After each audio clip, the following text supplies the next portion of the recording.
There is a moment in marriage where hearts are most open, where trust is most fragile, where words carry more weight than at any other time. It is not during an argument. It is not during a disagreement. It is not in front of others. It is in private, in vulnerability, in closeness, in intimacy. And in that moment, one single word can either build a bond so deep that angels witness mercy, or shatter something so delicate that it never fully heals.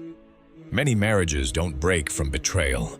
They break from one careless word spoken when the soul was unguarded. Today, you will learn the one word you should never say to your spouse in bed. Not culturally, not emotionally, but Islamically. Because Islam does not only protect bodies, it protects hearts. Listen carefully. Islam treats intimacy as sacred. Allah says, "And He placed between you affection and mercy." Quran 30:21. Not fear, not humiliation, not pressure, not comparison, mercy. When a husband and wife are alone, they are emotionally unarmed. Defenses are down. Egos are quiet. Hearts are exposed. That is why the Prophet warned strongly against harming a spouse emotionally, because wounds made in private cut deeper than wounds made in public. A harsh word in intimacy does not just hurt feelings, it alters trust. Let's be clear. Islam does not forbid saying no out of pain, exhaustion, illness, or emotional need. That is not what this is about. The forbidden word is no used as a weapon. No said with disgust, mockery, humiliation, arrogance, rejection of the person, not the act, comparison, emotional punishment. This no doesn't protect boundaries. It destroys dignity. And dignity in marriage is sacred. The Prophet said, "The best of you are the best to their spouses." Not the most dominant, not the loudest, not the coldest, the best. A no spoken harshly in intimacy does something dangerous. It tells your spouse, "I don't want you. You are undesirable. You are a burden. You are rejected." Even if you didn't mean it. And once that message enters the heart, it doesn't leave easily. In Islam, intimacy is not only physical, it is emotional, spiritual, and psychological. The Prophet taught that intimacy is a right, but also a trust to be honored with mercy. When no is used cruelly, it causes insecurity, shame, emotional withdrawal, resentment, distance, temptation, silence, broken confidence.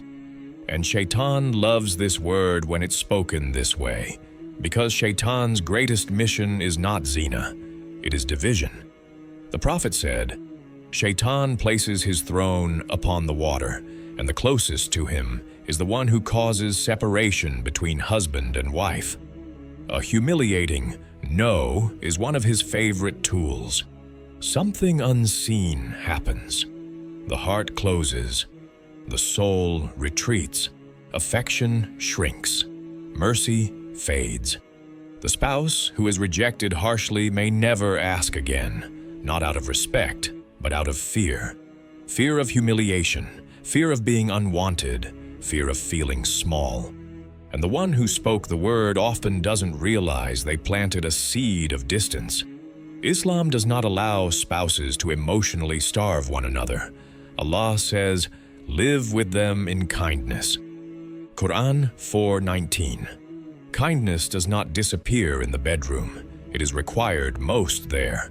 Islam is balanced. Allah does not force harm. If you are tired, ill, emotionally overwhelmed, or genuinely unable, you are allowed to refuse. But how you refuse is what Allah watches. Instead of a cold no, Islam teaches reassurance, gentleness, dignity, love.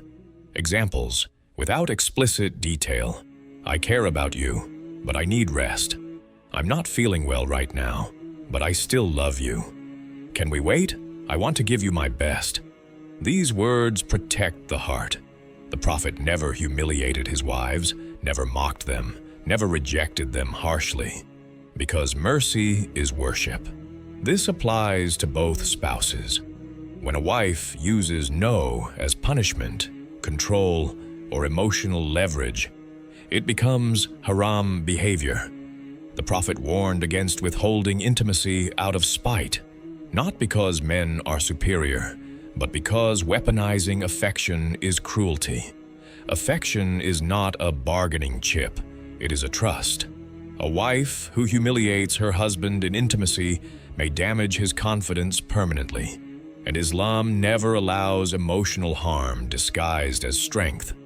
When a husband says no with ridicule, comparison, sarcasm, emotional coldness, dismissiveness, he wounds his wife's femininity. A woman's sense of being cherished is deeply tied to how she is treated in private. The Prophet was gentle, playful, and kind with his wives. Because masculinity in Islam is not hardness, it is mercy with strength. The Prophet taught that intimacy done with respect is rewarded. Yes, rewarded. But intimacy polluted by cruelty invites shaitan. The tone, the words, the attitude, that is where shaitan enters. He doesn't enter through bodies, he enters through hearts. And once intimacy becomes unsafe emotionally, distance grows spiritually. Something beautiful. Trust rebuilds, confidence returns, desire feels safe, affection deepens, communication softens, love strengthens, shaitan retreats. The bedroom becomes a place of mercy, not fear. And Allah places barakah in homes where spouses protect each other's hearts. Many people think Allah judges marriages by how often spouses are together. Allah judges them by how they protect each other's dignity. One careless word can undo years of love, but one moment of mercy can heal years of damage. Allah says, "Indeed, Allah is gentle with His servants." Quran 42:19. And He loves gentleness between husband and wife. If you remembered a moment where you used that word carelessly, will you justify it, or will you fix it? Because sometimes saving a marriage begins with changing one word. Drop in the comments, "Ya Allah, place mercy in my marriage." And if this reminder touched your heart, subscribe, because the next message may protect your home before damage becomes permanent. Marriage is amana. Guard it with your words,